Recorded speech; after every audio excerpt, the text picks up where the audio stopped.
Let it be a Nick and Jane, and let it be a Mr. Smith, a banker of Nick and Jane. They both keep their money in his bank. That's why we use the title Mr. Smith with respect. Nick really wants to buy, well, let's say Jane's bicycle, but he has no money. More precisely, he has money, but not enough, only $10, while Jane wants $100 for her precious bicycle. That's a problem. What should Nick do? Well, this bicycle is so desirable.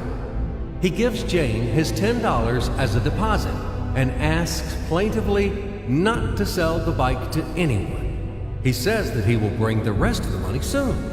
At the same time, he runs to his bank, to the respected Mr. Smith, to get a loan for the missing $90.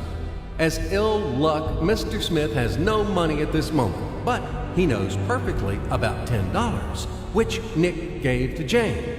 And where will Jane bring his money to? That's right.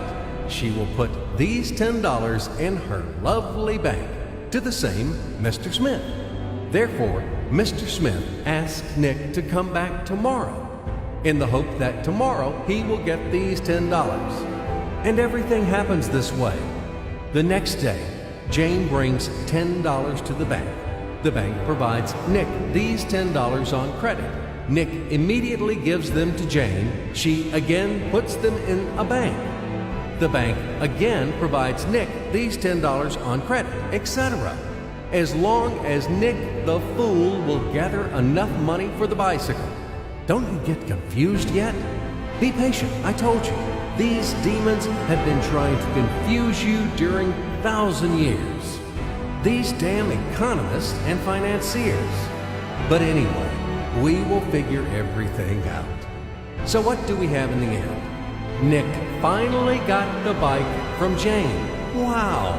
But at the same time, Nick owes $90 to the bank, Mr. Smith, and the bank, in its turn, owes $100 to Jane.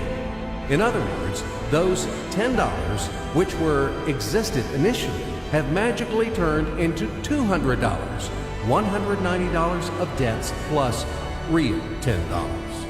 But these $10 would also turn into $1,000, even in a million or a billion, if Nick would make a more expensive purchase.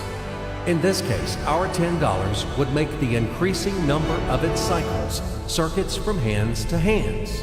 That's it. So, what happens in today's world? SOS!